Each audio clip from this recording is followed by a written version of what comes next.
Bapa di dalam surga, kami ucap syukur pada Engkau ya Tuhan, karena Tuhan Engkau terlebih baik kepada kami Tuhan. Kami ucap syukur pada Engkau, kami boleh mendengarkan firman-Mu. Biarlah urapi hamba-Mu dengan Roh-Mu yang kudus, sehingga yang Dia sampaikan boleh menjadi berkat bagi kami semua. Dan sembunyikan Dia di belakang kayu salib Tuhan, sehingga nama Tuhan yang dipermuliakan. Kiranya kami mengusir roh-roh kami mengusir roh jahat dan nasir yang jahat keluar daripada ruangan ini di dalam nama Tuhan Yesus. Dan biarlah hanya Roh Kudus yang boleh bekerja di tengah-tengah ruangan kebaktian kami. Hanya di dalam nama Tuhan Yesus kami berdoa. Amin. Saudara, mari kita membuka Alkitab kita di dalam Yohanes pasalnya yang ke-15. Ayat 1 sampai ayatnya yang ke-9. Mari kita membaca bersama-sama Yohanes pasal 15 ayat 1 sampai 9. Akulah pokok anggur yang benar, dan Bapa-Kulah pengusahanya. Setiap ranting padaku yang tidak berbuah, dipotongnya, dan setiap ranting yang berbuah, dibersihkannya, supaya ia lebih banyak berbuah. Kamu memang sudah bersih karena firman yang telah kukatakan kepadamu. Tinggallah di dalam aku, dan aku di dalam kamu. Sama seperti ranting tidak dapat berbuah dari dirinya sendiri kalau ia tidak tinggal pada pokok anggur. Demikianlah juga kamu tidak berbuah jikalau kamu tidak tinggal di dalam aku. Akulah pokok anggur dan kamulah ranting-rantingnya. Barang siapa tinggal di dalam aku dan aku di dalam dia, ia berbuah banyak. Sebab di luar aku kamu tidak dapat berbuat apa-apa. Barang siapa tidak tinggal di dalam aku, ia dibuang keluar seperti ranting dan menjadi kering. Kemudian dikumpulkan orang dan dicampakkan ke dalam api, lalu dibakar. Jikalau kamu tinggal di dalam aku dan firman-Ku tinggal di dalam kamu, mintalah apa saja yang kamu kehendaki dan kamu akan menerimanya. Dalam hal inilah Bapa-Ku dipermuliakan, yaitu jikalau kamu berbuah banyak, dan dengan demikian kamu adalah murid-murid-Ku.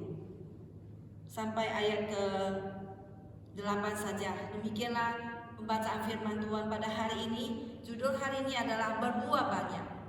Saudara yang dikasihi oleh Tuhan kita Yesus Kristus, setiap orang tentulah sangat menginginkan buah yang manis di dalam kehidupan kita, bukan? Pada waktu kita membeli buah apel, kita mendambakan buah yang lezat dan manis rasanya. Dan juga kita menginginkan pada waktu kita menanam pohon, maka buah-buah yang dihasilkan seperti jeruk, maka jeruk itu akan manis. Dan kita akan sangat senang memakan jeruk yang manis. Dan jikalau kita mendapatkan jeruk yang asam, pastilah kita tidak suka untuk memakannya. Demikianlah pada waktu Tuhan Yesus, pada waktu mereka berjalan-jalan dan mereka dengan murid-muridnya dan merasa lapar, maka dia dilihatnya lah di sana ada pohon ara. Dan pada waktu itu Tuhan Yesus sedang mencari buah daripada pohon itu. Tetapi begitu kecewanya karena tidak didapati buah ara itu. Maka Tuhan Yesus mengutuk buah ara tersebut, dan buah ara itu pun kering sampai ke akar-akarnya.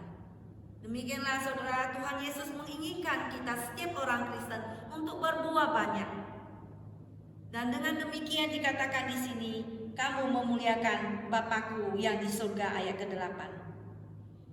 Jikalau kamu berbuah banyak dan kamu adalah murid-murid Tuhan Yesus. Nah saudara sekalian, bagaimanakah kita sebagai orang Kristen bisa berbuah banyak?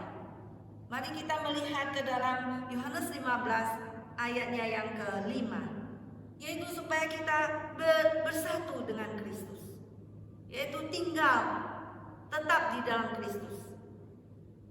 Saudara, pokok anggur itu adalah tanaman yang produktif, di mana hanya satu carang tunggal saja dia bisa menghasilkan banyak buah berjumpai-jumpai. Nah, di dalam perjanjian lama, anggur itu dilambangkan sebagai kesetiaan bangsa Israel dalam melakukan pekerjaan Allah di bumi. Itu di dalam Mazmur 80 ayat 8 dikatakan, telah kau ambil pohon anggur dari Mesir, telah kau halau bangsa-bangsa, lalu kau tanam pohon itu. Di sini Yesus menggambarkan dirinya sendiri itu adalah pokok anggur yang benar, yang sejati. dan bukanlah yang palsu. Di mana pokok anggur Israel itu hanyalah merupakan sebuah gambaran ataupun bayangan daripada pohon anggur yang sejati ini. Di mana pada waktu perjanjian lama bangsa Israel menanam pohon anggur dan Tuhan menantikan buah yang manis, tetapi yang dihasilkan adalah buah yang asam. Nah, saat ini Yesus mengatakan dia adalah pokok anggur yang sejati dan kamu ini adalah ranting-rantingnya. Dan juga dikatakan bahwa akulah pokok anggur yang benar dan Bapakulah pengusahanya. Yang artinya bahwa Bapa itu adalah pemilik yang mengurus pokok anggur itu, sehingga caranya itu bisa menghasilkan buah yang banyak. Dan bahwa pengikut Yesus itu adalah carang daripada pokok anggur itu. Maka ayat 4 di sini dikatakan, tinggallah di dalam aku dan aku di dalam kamu. Sama seperti ranting tidak dapat berbuah dari dirinya sendiri kalau ia tidak tinggal pada pokok anggur, demikianlah juga kamu tidak berbuah jikalau kamu tidak tinggal di dalam aku. Saudara, juga dikatakan dalam ayat kelima, akulah pokok anggur dan kamulah ranting-rantingnya. Barang siapa tinggal di dalam aku dan aku di dalam dia, ia berbuah banyak. Sebab di luar aku, kamu tidak dapat berbuat apa-apa. Saudara, untuk berbuah banyak kita perlu lengket dengan batang pohon. Kita perlu bersatu dengan pokok anggur yang benar itu, yang sejati itu, yaitu Tuhan Yesus. Supaya kita mendapatkan semua sumber-sumber penghidupan, mendapatkan gizi-gizi dan nutrisi-nutrisi daripada pokok anggur itu, untuk kita bisa menghasilkan buah yang diinginkan oleh Tuhan. Saudara, ranting-ranting yang berbuah adalah orang-orang percaya yang sungguh-sungguh, yang dengan hidupnya bergantung, bersatu dengan Kristus, yang bisa memproduksikan banyak buah. Saudara, tinggal di dalam Kristus dikatakan di sini mempunyai arti supaya kita percaya bahwa Yesus itu adalah anak Allah. 1 Yohanes 4 ayat 15. Barang siapa mengaku bahwa Yesus adalah anak Allah, Allah tetap berada di dalam dia dan dia di dalam Allah. Kemudian kita melihat apa artinya tinggal tetap di dalam Kristus. Artinya menerima Yesus sebagai Tuhan dan Juru Selamatnya. Karena di dalam Yohanes pasal yang pertama ayat 12 dikatakan di sini, tetapi semua orang yang menerimanya diberinya kuasa supaya menjadi anak-anak Allah, yaitu mereka yang percaya dalam namanya. Kemudian yang ketiga, tinggal di dalam Kristus artinya melakukan apa yang Tuhan katakan. Itu ada di dalam 1 Yohanes 3 ayatnya yang ke-24. Mari kita membuka 1 Yohanes pasal yang ketiga ayatnya yang ke-24. Dikatakan di sini adalah 1 Yohanes pasal yang ketiga ayatnya yang ke-24.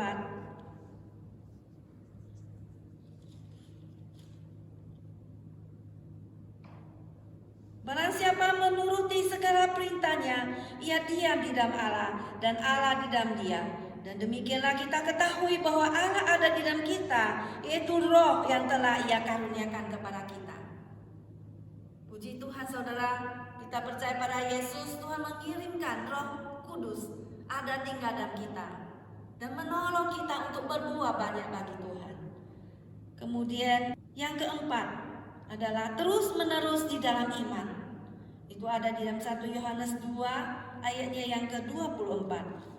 Mari kita melihat 1 Yohanes 2 ayat 24. Di sini mengatakan, dan kamu, apa yang telah kamu dengar dari mulanya, itu harus tetap tinggal di dalam kamu. Jika apa yang telah kamu dengar dari mulanya itu tetap tinggal di dalam kamu, maka kamu akan tetap tinggal di dalam Anak dan di dalam Bapa.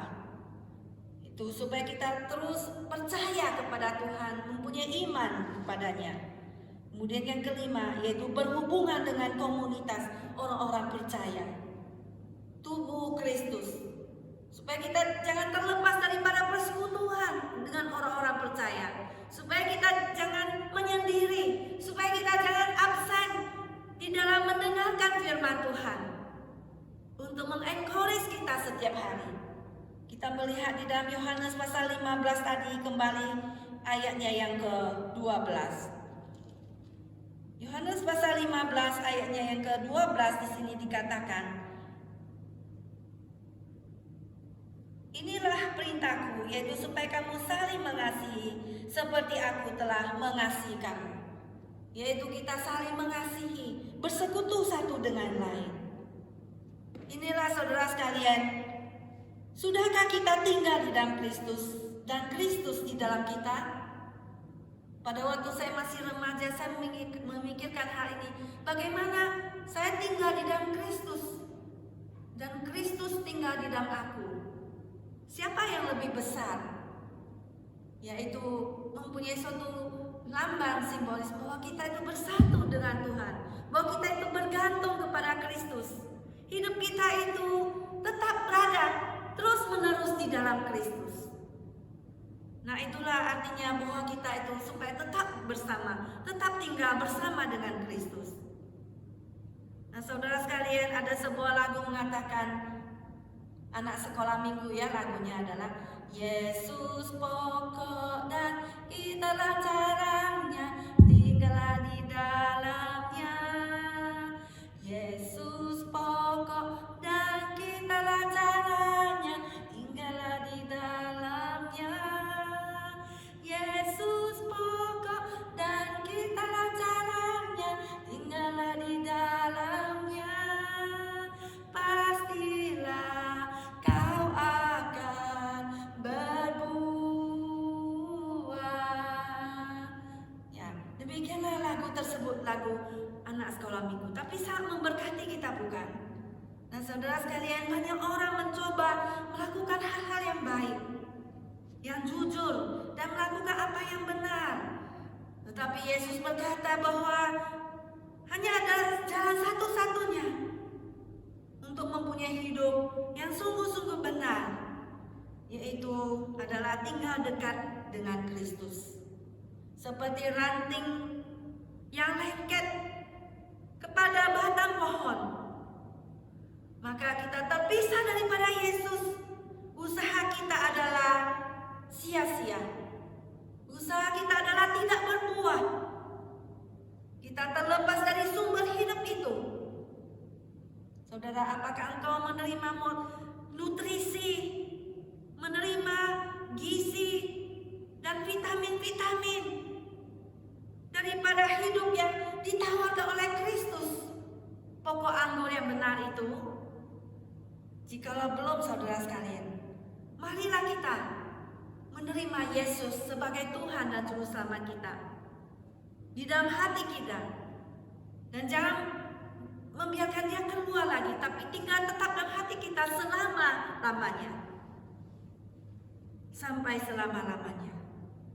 Saudara, itulah artinya kita tetap berada dalam Kristus. Dan juga dikatakan di sini bahwasanya supaya kamu berbuah banyak. Ya, dikatakan di sini ayat 5, ya berbuah banyak sebab di luar aku kamu tidak dapat berbuat apa-apa. Apa artinya berbuah banyak di sini, saudara? Mari kita melihat di dalam Galatia pasalnya yang kelima, ayatnya yang ke-23. Mari kita ambil Alkitab kita membuka Galatia pasalnya yang kelima, ayatnya yang ke-23.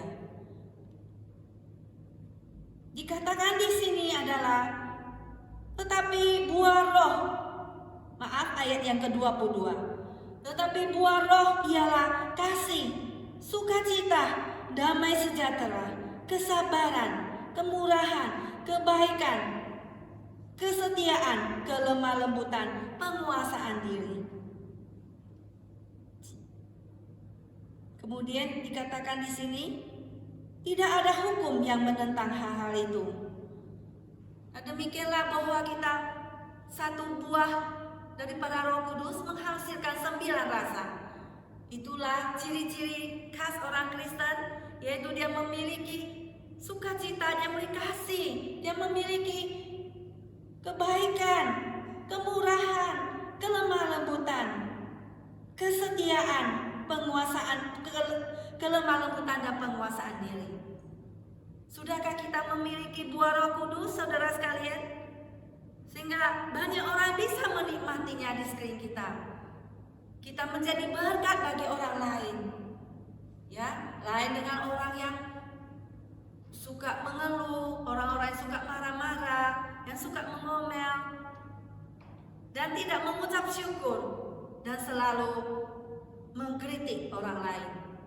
Tetapi Tuhan ingin kita menghasilkan buah-buah daripada Roh Kudus.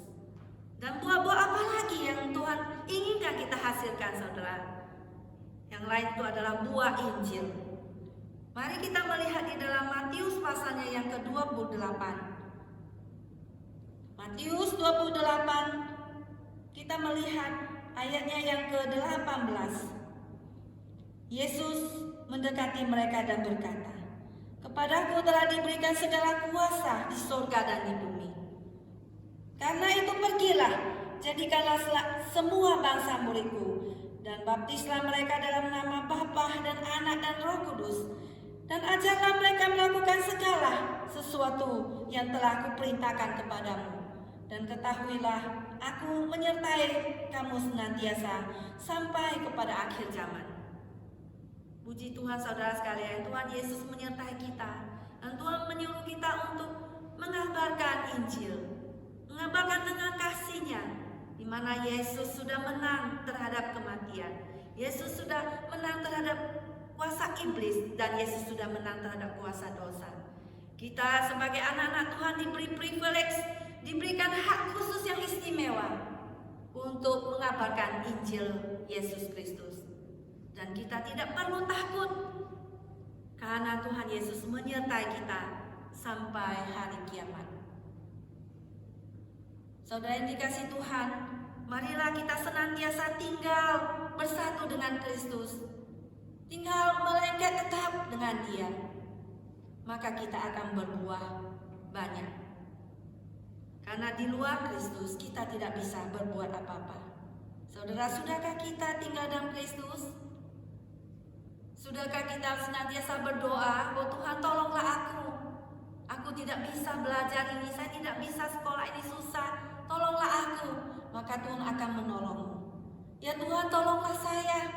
Saya butuh pertolonganmu. Saya kekurangan uang untuk membayar uang sekolah. Ataupun saya kekurangan uang untuk membayar kebutuhan saya." Kita berdoa, maka Tuhan akan menolong kita. Saudara sekalian, Tuhan ingin kita berbuah banyak, maka baiklah kita senantiasa tetap berada dalam Dia. Mari saudara sekalian, sudahkah kita tinggal di dalam Kristus?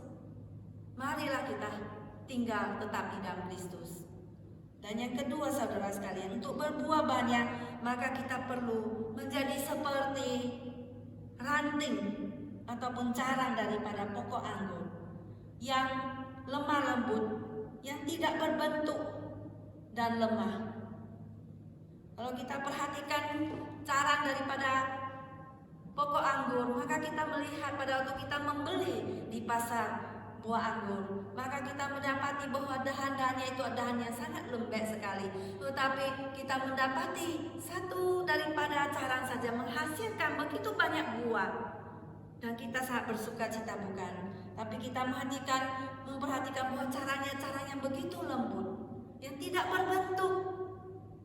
Maka kita tidak mengerti kenapa Tuhan Yesus memilih pohon anggur.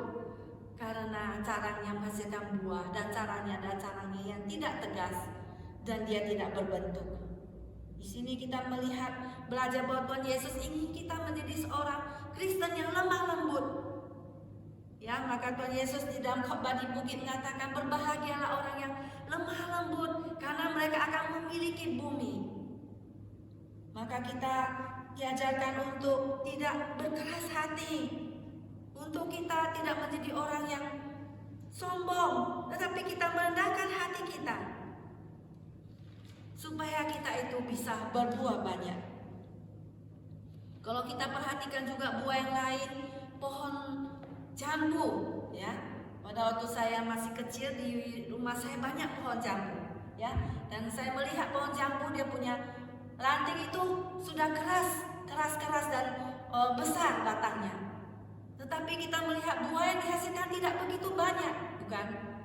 Juga yang teman-temannya ada menanam pohon mangga, kita melihat mangganya tidak begitu banyak. Ada satu-satu ya, tapi ada beberapa di satu tempat ya, tapi tidak begitu banyak. Demikian juga kita melihat pohon apel, buahnya juga tidak seperti buah anggur.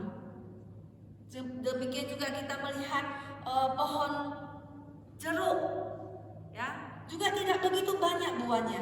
Nah, demikianlah saudara, seperti sebuah lagu, ya, yang mengatakan, Bapa, bentuklah hatiku untuk dapat lebih mengasihimu.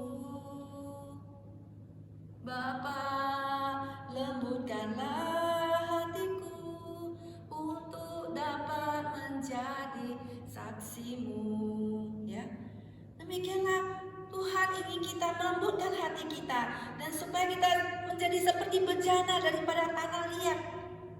Ya, tanah liat itu kita lihat pada waktu kita masih kecil, maka guru mengutus kita untuk ada prakarya membuat bejana dari tanah liat. Ya, membuat suatu jambaran vas bunga. Maka kita pergilah mencari tanah liat yang lembek di sungai-sungai itu. Ya, kemudian kita membentuk daripada tanah liat tersebut. Kemudian dibakar dan sebagainya untuk dibentuk, untuk supaya bisa dipakai untuk menjadi vas bunga, ataupun menjadi porselen, menjadi sebuah tempat pot untuk memasak sayur, memasak sup dan sebagainya. Nah, pada hari ini demikianlah firman Tuhan. Jikalau kamu mendengar suaranya, janganlah keraskan hatimu seperti dalam kegeraman. Di dalam Ibrani pasalnya yang ketiga ayat 15, juga Ibrani 4 ayat 7. Sama seperti seorang anak kecil yang masih bisa kita bentuk, ya kan? Masih umur 3, masih umur 5, kita bisa mengajar mereka, masih kita bisa bentuk seperti yang kita mau. Maka kita perlu mendisiplin mereka, ya, karena mereka masih lemah. Seperti seorang bayi, mereka membutuhkan susu, ya. Maka firman Tuhan kita memerlukan susu yang rohani, susu yang bersih dan yang rohani. Seperti demikianlah seorang anak kecil yang mau dibentuk, yang mau disayang oleh orang tuanya, karena mereka masih lemah. Demikianlah kita sebagai orang Kristen, biarlah kita juga mau seperti batang pohon yang lembek ini. Kita mau tidak mengeraskan hatinya, tapi mau dibentuk oleh Tuhan. Sama seperti Tuhan Yesus mengatakan, baiklah kita kalau tidak menjadi seperti anak kecil ini. Barang siapa yang tidak menjadi seperti anak kecil ini, maka ia tidak bisa masuk ke dalam kerajaan surga. Maka kita mau diajar, kita mau mendengar, kita mau seperti anak kecil. Maka kita sebagai orang percaya, semakin kita tua, kadang kita menjadi semakin kolot, kita menjadi semakin kaku. Tetapi kita hari ini diajar untuk kita seperti anak kecil lagi di dalam kerohanian kita. Kita mau dibentuk oleh Tuhan.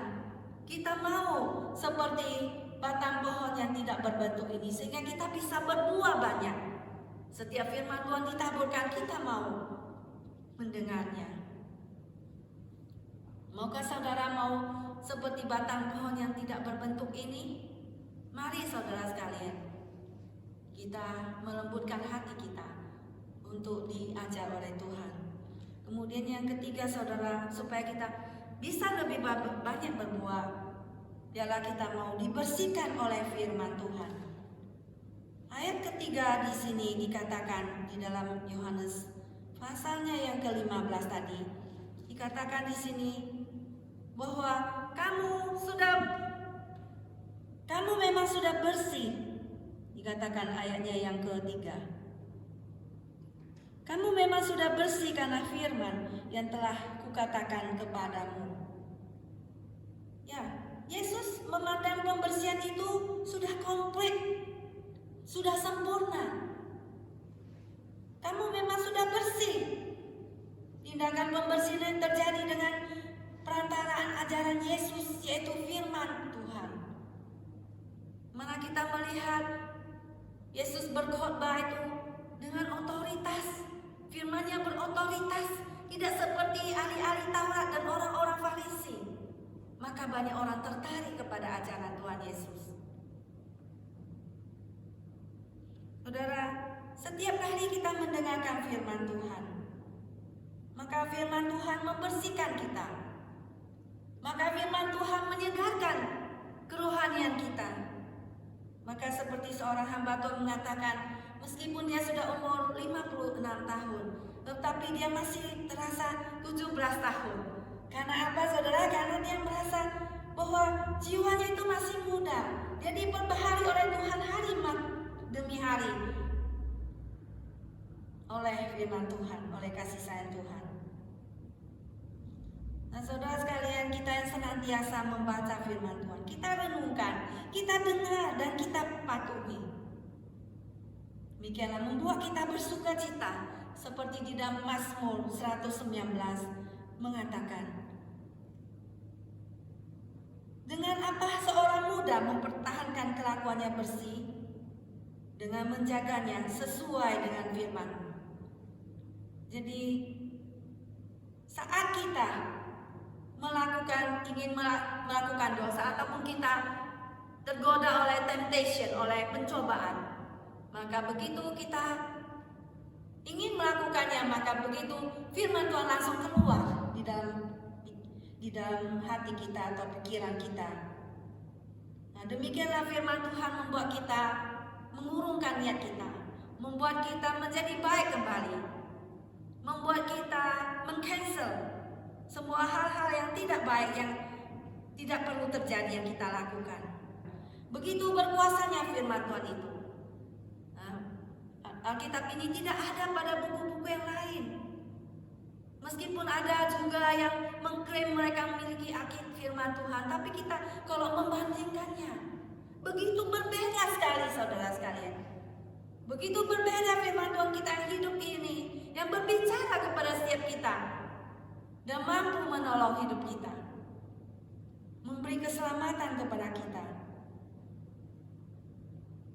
Karena firman Tuhan berkata bahwa firman Tuhan itu lebih kuat dan hidup dan lebih tajam daripada pedang bermata dua manapun, yang menusuk amat dalam sampai memisahkan jiwa dan roh, sendi-sendi dan sumsum. Ia sanggup membedakan pertimbangan dan pikiran hati kita. Ibrani 4 ayat 12. Nah, Tuhan mengetahui pikiran dan hati kita, karena Tuhan kita adalah Tuhan yang hidup, dan Tuhan yang menghidupkan kita saat kita mendengarkan firman-Nya. Demikianlah firman Tuhan itu seperti pelita bagi kaki kita dan terang bagi jalan kita. Mazmur 119 ayat 103.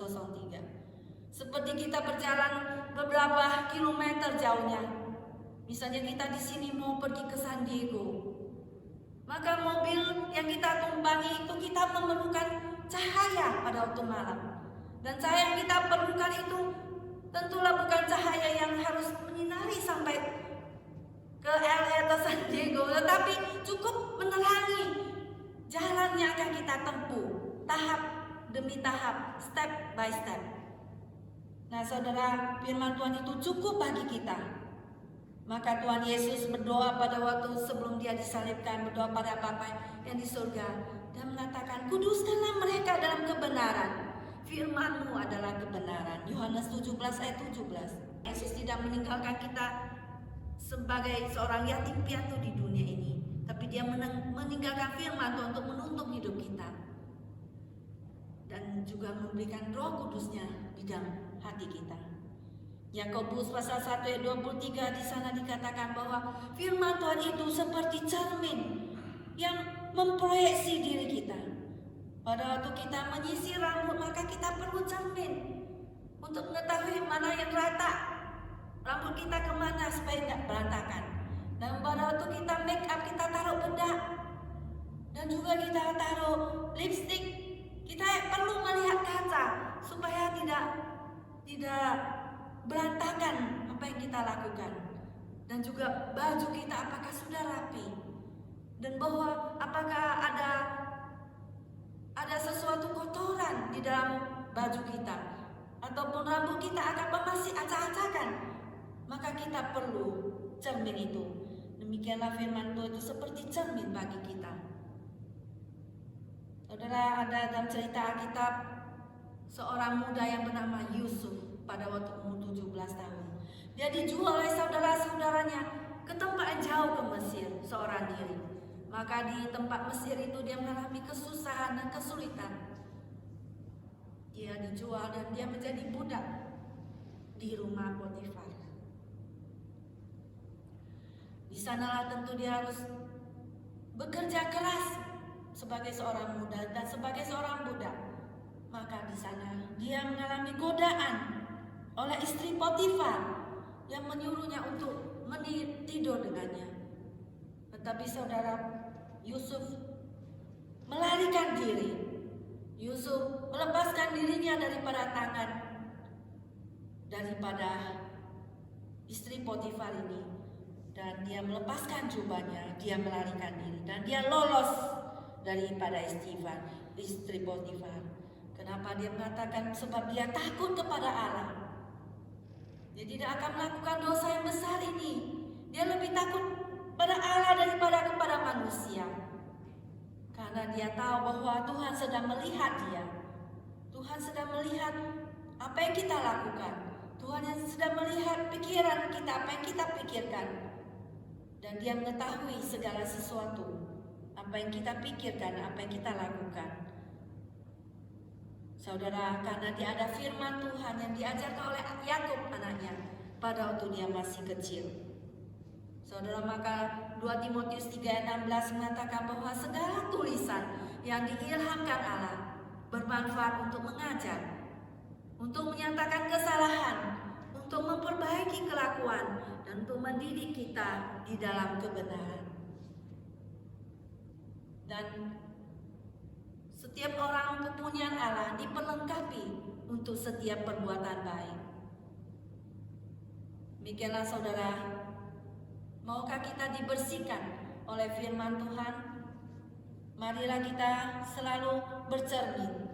Marilah setiap kita mendengar firman Tuhan, maka kita memperbaiki diri. Setiap kita membaca firman Tuhan, maka kita memperbaiki diri kita dan dikoreksi olehnya. Maka kita akan semakin bersih oleh firman Tuhan. Maka kita akan semakin berbuah di dalam kehidupan kita. Dan kita akan menjadi berkat bagi orang lain. Selanjutnya yang keempat saudara, bagaimanakah supaya kita orang Kristen, orang percaya bisa berbuah banyak yang dituntut oleh Tuhan Yesus? Itu adalah yaitu kita menjalani disiplin daripada Tuhan. Ayatnya yang kedua di sini dan ayat kedua dan yang 6 di sini dikatakan ayat kedua, setiap ranting padaku yang tidak berbuah dipotongnya, dan setiap ranting yang berbuah dibersihkannya supaya ia lebih banyak berbuah. Ayat ke-6 dikatakan di sini,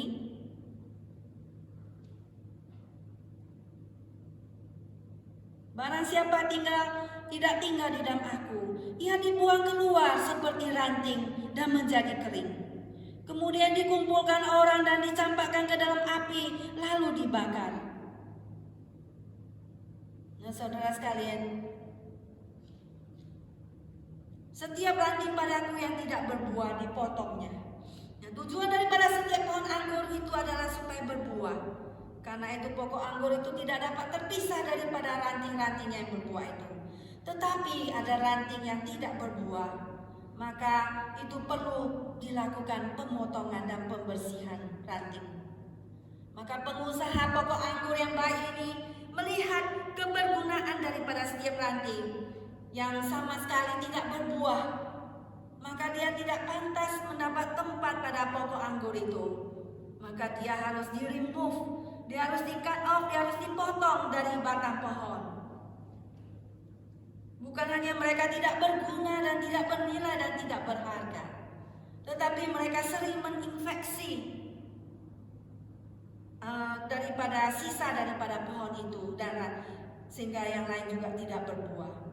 Menularkan, mereka mengkontaminasi daripada sisa daripada pohon itu. Saudara, sedangkan dengan membersihkan daripada ranting pohon itu, maka yang ranting-ranting pohon yang itu akan berbuah banyak, yang lain, yang sisa itu bisa menjadi bertambah banyak. Saudara sekalian, orang-orang yang tidak membuahkan buah daripada Allah, atau orang-orang yang mencoba memblok atau menghambat usaha-usaha daripada pengikut Yesus, maka dia akan dipotongnya daripada pengaliran hidup ilahi. Maka dia tidak akan menghasilkan apa-apa, maka dia akan menjadi kering dan layu, lalu dikumpulkan orang dan dicampakkan ke dalam api. Nah, saudara, Tuhan kadang mendisiplinkan kita, mencambuk kita sama seperti seorang ayah yang mencambuk anaknya atau mendisiplin anaknya supaya menguatkan iman dan karakter kita. Saudara sekalian, barang siapa tidak tinggal di dalam Kristus, maka ia dibuang dan dia menjadi kering. Barang siapa dia tidak tinggal di dalam Kristus, ia dibuang keluar, karena ranting-ranting itu yang dibuang itu daripada pokok anggur itu, maka merekalah secara hakiki merekalah bukan orang-orang percaya yang sungguh-sungguh. Mereka bukanlah orang bagian daripada pokok anggur itu. Orang-orang yang tidak mau menerima Yesus, meskipun Tuhan Yesus sudah mati bagi dia, maka dia dibuang keluar dan menjadi kering, dicampakkan ke dalam api, neraka yang menyala-nyala. Saudara, ini peringatan yang begitu mengerikan, bukan? Sama seperti Yudas Iskariot yang membelok, saudara sekalian, di mana dia menjual Tuhan Yesus dengan 30 keping perak, tetapi dia mengira Tuhan Yesus bisa meloloskan diri. Ternyata tidak. Akhirnya dia menyesal. Tetapi dia menyesal, dia tidak kembali mencari Tuhan Yesus. Dia tidak kembali ke Bukit Golgota. Dan akhirnya saudara, dia bunuh diri dengan cara menggantung diri. Demikianlah saudara, Tuhan tidak ingin kita mengakhiri hidup kita dengan tragis, bukan. Tuhan ingin kita tetap hidup di dalam dunia ini karena ada penyertanya, karena ada Tuhan Yesus, sehingga kita bisa hidup.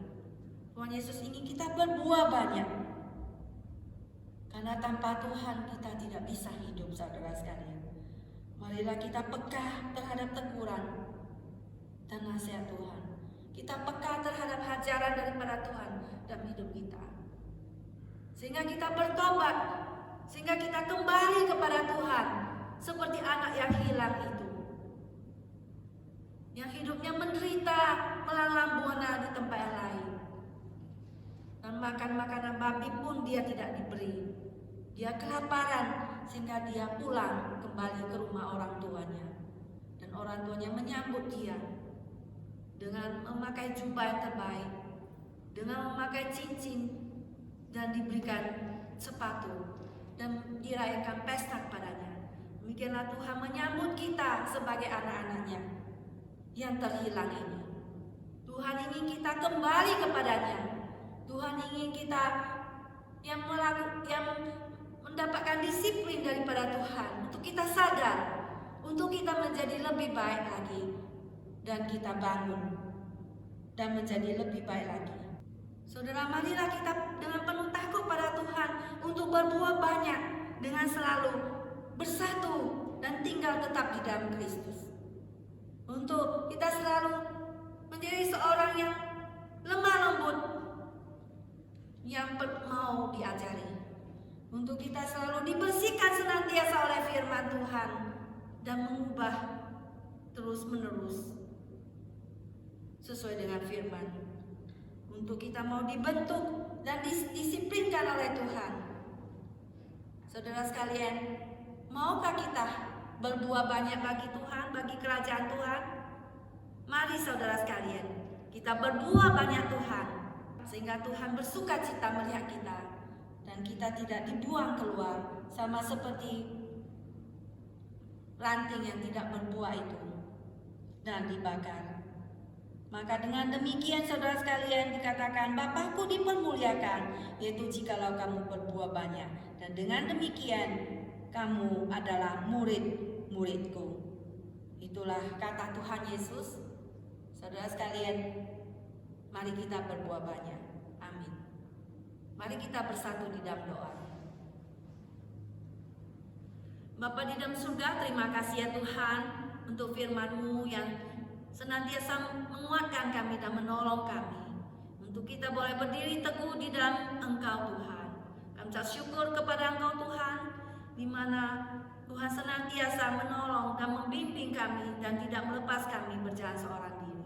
Terima kasih Tuhan Yesus, berkatilah firman Tuhan sudah kami dengar hari ini, biarlah boleh menjadi pedoman dan boleh menjadi kekuatan bagi hidup kami dan memperkuat iman kami kembali. Terpuji nama Engkau ya Tuhan, hanya di dalam nama Tuhan Yesus kami berdoa. Amin. Jemaat sekalian yang dikasihi Tuhan, kita telah mendengarkan firman Tuhan. Kiranya firman Tuhan boleh menjadi kehidupan dalam hidup kita, dan kita menjadi orang Kristen yang senantiasa berbuah lebih lebat lagi, mengasihi orang lain, mengampuni orang lain, dan lebih mencintai Tuhan. Sekarang saatnya kita akan memberikan yang terbaik kepada Tuhan. Kita akan memberikan persembahan. Nah saudara sekalian, persembahan dapat kita lakukan dengan berbagai cara. Ada flyernya, nanti saudara bisa lihat sebentar. Dan bagi teman-teman semuanya diingatkan, khususnya untuk jemaat di Cornerstone, persembahan akan dikumpulkan setiap akhir bulan, sehingga pada awal bulan kita bisa serahkan kepada pusat di gereja kita. Mari kita membuka buku nyanyian kita nomor 380. Bangunkan kami.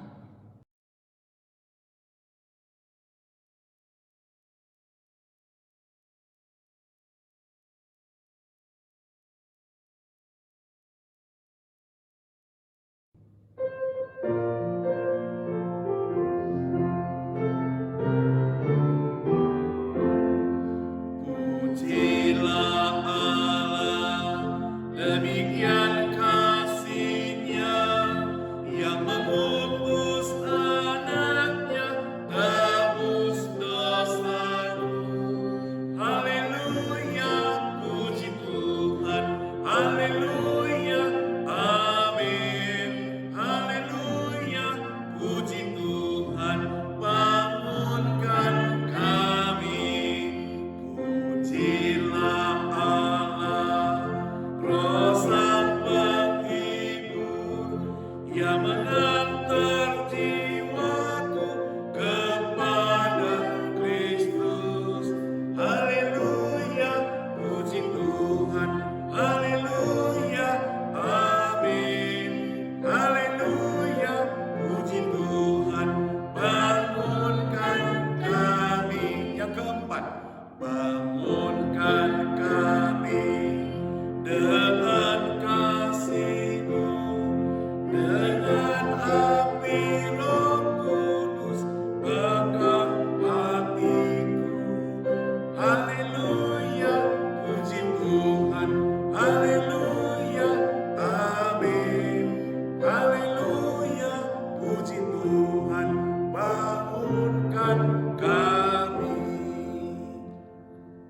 kita berdoa. Kembali kami datang kepadamu Tuhan. Kami bersyukur untuk firman Tuhan yang sudah kami dengar. Dan kami bersyukur untuk berkat-berkat Tuhan yang senantiasa Tuhan berikan dalam hidup kami. Bahkan kalau hari ini kami diberikan kesehatan, diberikan pekerjaan, diberkati Tuhan, secukupnya Tuhan berkati, kami bersyukur kepadamu. Itu sebab Tuhan pada saat ini kami kembalikan sebagian berkat-berkat Tuhan untuk pekerjaan Tuhan. Tuhan, biarlah Kau terima persembahan kami yang kami serahkan dalam hati kami yang tulus dengan murni, supaya Tuhan dapat menggerakkan tangan-tangan para pengurus gereja memakai apa yang kami persembahkan untuk memperluas kerajaan. Terimalah persembahan kami Tuhan, sebab hanya di dalam nama anak-Mu Yesus Juru Selamat kami yang hidup, kami menyerahkan persembahan ini. Amin. Jemaat tetap berdiri, kita nyanyikan doksologi, kemudian kita akan tutup dengan doa berkat dan amin song.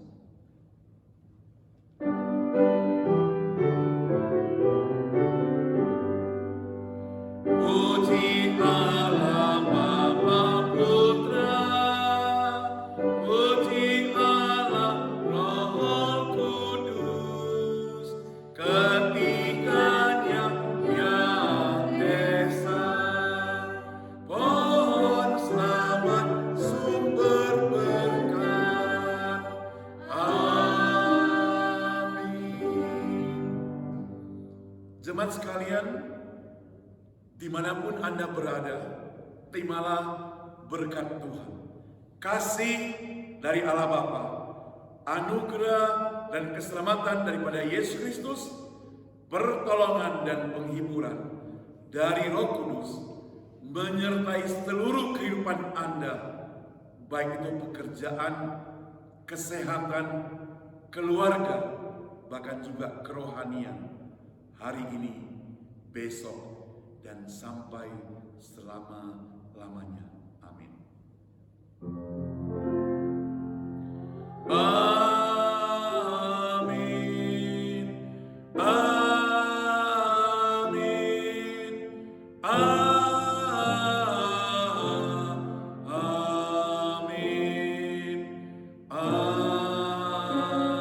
Amin.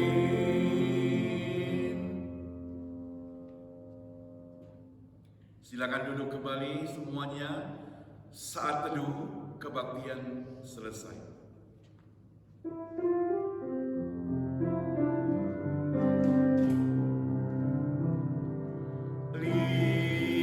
Lingkupiku dengan sayapmu, naungiku dengan kuasa-Mu di saat badai bergelora. Ku akan terbang bersamamu, Bapa Kau Raja atas masa. Ku tenang sebab Kau Allahku, ku tenang sebab Kau Allahku. Kebaktian selesai. Tuhan Yesus memberkati kita sekalian.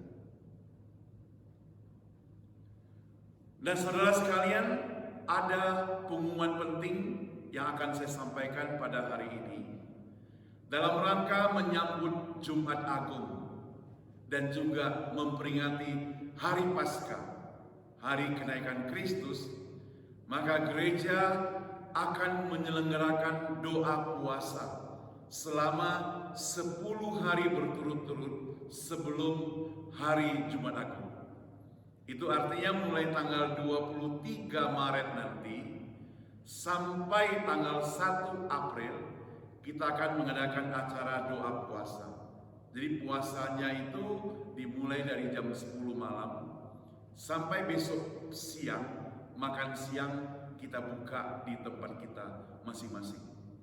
Lalu kalau berdoa, kita akan selenggarakan setiap malamnya jam 7.30, divariasikan baik melalui Zoom ataupun melalui WhatsApp ataupun melalui YouTube atau Facebook, nanti akan kami umumkan pada waktunya. Jadi mohon saudara doakan acara ini. Saudara doakan untuk diri saudara juga, supaya saudara bisa ikut. Kalau saudara bukan members di Cornerstone, tapi rindu untuk ikut acara ini, mohon kirim ke email kami, alamat email ini di bawah ini ya. Beritahu saudara mau join dalam acara ini, sehingga Anda juga bisa dimasukkan dalam pokok-pokok doa kami nanti. Jadi sekali lagi saudara, ini acara yang penting buat kita dalam rangka mempersiapkan memasuki Jumat Agung. Doakan acara kami ini, dan ini juga merupakan acara kita sekalian. Sampai jumpa minggu depan. Tuhan Yesus memberkati kita sekalian.